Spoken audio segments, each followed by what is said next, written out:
दोस्तों, काफ़ी सारे भाई बहन पूछ रहे हैं कि इस बार यानी कि 2026 में मुहर्रम महीने का चांद कब नजर आएगा, यानी कि चांद रात कब होगी और यौम आशूरा यानी कि 10 मुहर्रम का दिन अंग्रेजी कितनी तारीख को होगा और दिन क्या होगा।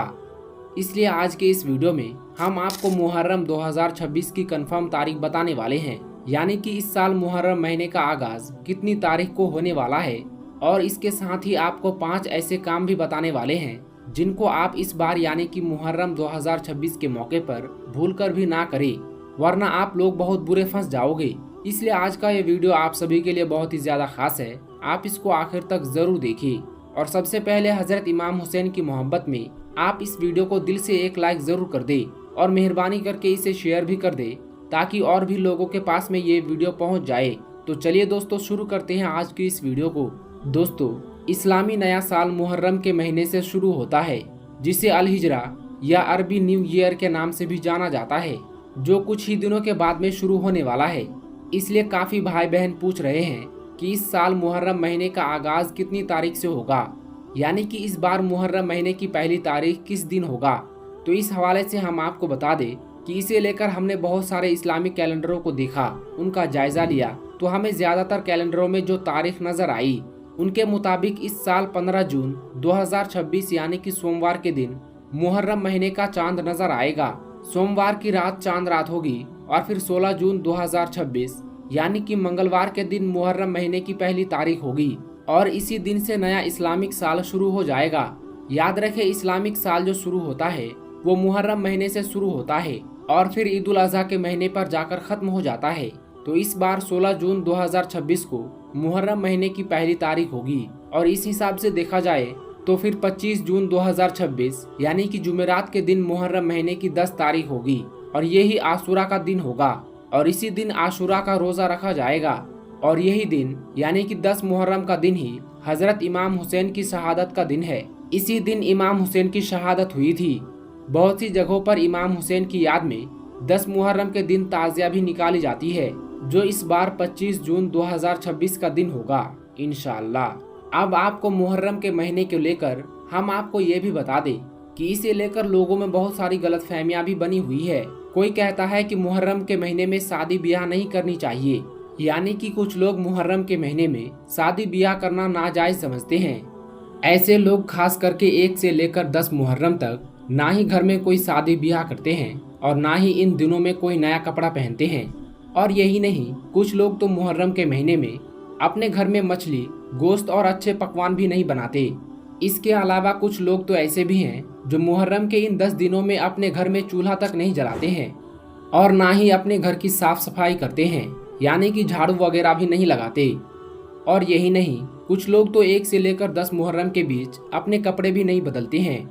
और ऐसे लोग 1 से लेकर 10 मुहर्रम तक हजरत इमाम हुसैन रजी अल्लाह ताला अन्हु के सिवाय किसी और वली औलिया की फातिहा भी नहीं दिलाते हैं। ऐसे लोगों का कहना होता है कि वो ताजिया को दफन करने के बाद ही अपने घरों में रोटियां बनाएंगे और अपने कपड़े बदलेंगे। तो दोस्तों, इस हवाले से हम आपको बता दें कि ये सारी की सारी बातें जाहिलाना है, झूठ और मनगढ़ंत है। इन सब बातों का इस्लाम से कोई भी वास्ता नहीं है। इन बातों का इस्लाम में कहीं पर भी कोई जिक्र नहीं आया है। इसका सही मसला तो ये है कि मुहर्रम के महीने में शादी ब्याह करना, नए कपड़े पहनना, मछली और गोश्त खाना नाजायज नहीं है। इन काम को करने से इस्लाम हमें नहीं रोकता है। इनमें से बहुत सारी बातें तो शौक की वजह से फैली हुई हैं और आपको मालूम है कि इस्लाम में शौक करना, मातम करना हराम है। इसलिए याद रखें, मुहर्रम के महीने में आप जो भी चाहो खा सकते हो, किसी भी वली औलिया की फातिहा भी दिला सकते हो और यही नहीं, जैसे चाहो वैसे कपड़े भी पहन सकते हो। हकीकत तो ये है कि इस्लाम में किसी भी महीने में शादी ब्याह करना मना नहीं है, यानी कि इस्लाम हमें किसी भी महीने में शादी ब्याह करने से नहीं रोकता है।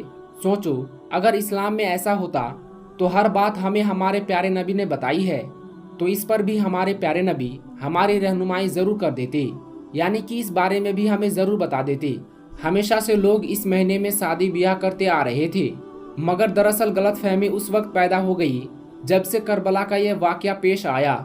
शिया लोगों ने अपनी तरबियत के हिसाब से मुहर्रम के महीने में मातम करना शुरू कर दिया था और इस महीने में खुशियों के काम जैसे कि शादी ब्याह करना, नए कपड़े पहनना, मछली और गोश्त खाना जैसे काम ना करने की बात मुआशरे में फैला दी।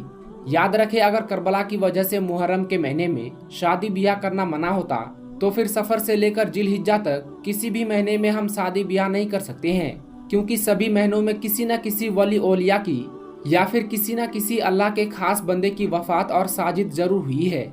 इसलिए ये सब बातें गलत और मनगढ़ंत है। इनका इस्लाम से कोई भी लेना देना नहीं है। लेकिन हाँ, 7 काम ऐसे जरूर हैं जिनके बारे में फरमाया गया है कि इन 7 काम को आप मुहर्रम के महीने में भूल कर भी ना करें। यानी कि मुहर्रम के महीने में आप ये 7 काम हरगिज ना करें, वरना आप लोग तबाह और बर्बाद हो जाओगे। नंबर 1, बेपर्दा। दोस्तों याद रखें, औरतों पर पर्दा पहले से ही फर्ज है, इसलिए मुहर्रम के महीने में सज सवर कर शहादत की रात घूमना, मेलों में मर्दों के साथ घुल मिल कर जाना सख्त गुनाह का काम है।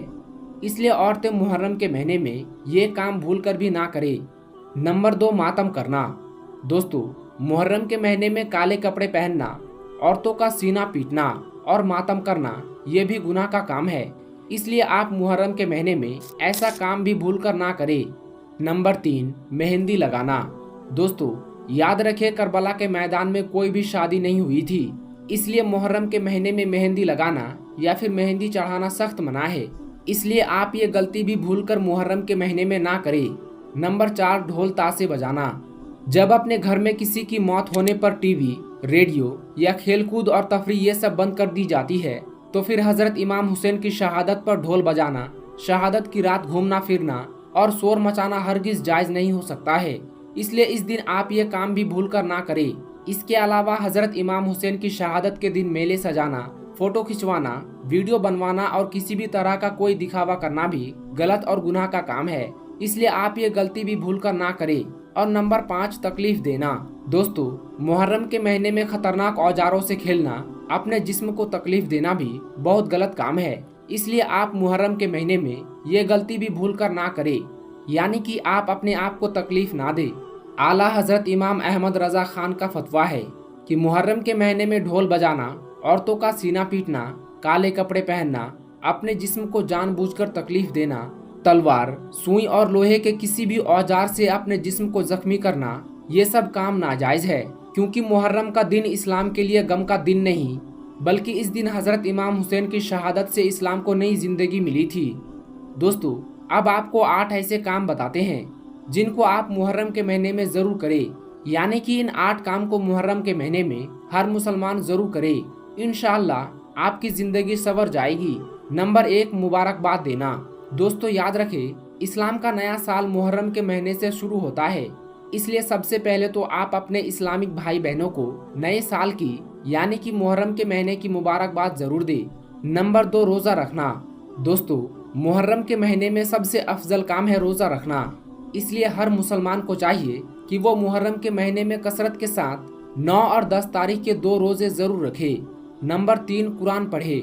दोस्तों हर मुसलमान को चाहिए कि वो मुहर्रम के महीने में कुरान पाक की तिलावत भी जरूर करे और नफिल नमाज पढ़े, नजर नियाज इसाले सवाब करे और जिक्र शहादत की महफिल भी सजाए और उनमें शिरकत करे और मुहर्रम का रोजा रखकर करबला वालों की भूख और प्यास को याद करें।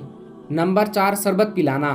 दोस्तों हर मुसलमान को चाहिए कि वो मुहर्रम के महीने में शरबत या हलीम बनाकर फातिहा जरूर दिलवाए और जगह जगह पर प्यासे लोगों को पानी पिलाने का इंतजाम भी करे। नंबर 5, गरीबों की मदद करे।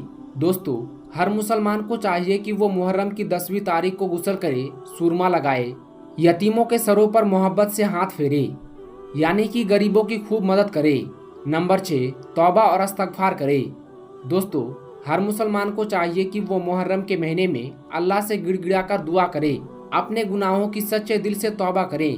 बेशक अल्लाह पाक इस महीने की बरकत से आपको बख्श देगा। नंबर 7, इबादत जरूर करे। दोस्तों हर मुसलमान को चाहिए कि वो मुहर्रम के महीने में अल्लाह पाक की खूब इबादत करे और हजरत इमाम हुसैन की शहादत को बयान करे। नंबर 8, मजबूत इरादा करे। दोस्तों हर मुसलमान को चाहिए कि वो मुहर्रम के महीने में ये नसीहत भी जरूर करे कि या अल्लाह, हजरत इमाम हुसैन ने तेरे दीन की खातिर अपनी गर्दन कटवा दी, अगर जरूरत पड़ी तो हम भी इंशाअल्लाह तेरी राह में कुर्बान हो जाएंगे। तो दोस्तों अब तो आप भी समझ गए होंगे कि मुहर्रम के महीने में क्या करें और क्या ना करें। इसके अलावा आप कमेंट बॉक्स में ये भी जरूर बताइए कि मुहर्रम के महीने में ताजियादारी होनी चाहिए या नहीं, यानी कि मुहर्रम के महीने में ताजिया निकालना सही है या गलत। अल्लाह पाक से दुआ है कि अल्लाह ताला हमें और आपको सही और गलत को समझने की तौफीक अता फरमाए और दीन के लिए मर मिटने का जज्बा पैदा करे। आमीन, अल्लाहुम्मा आमीन।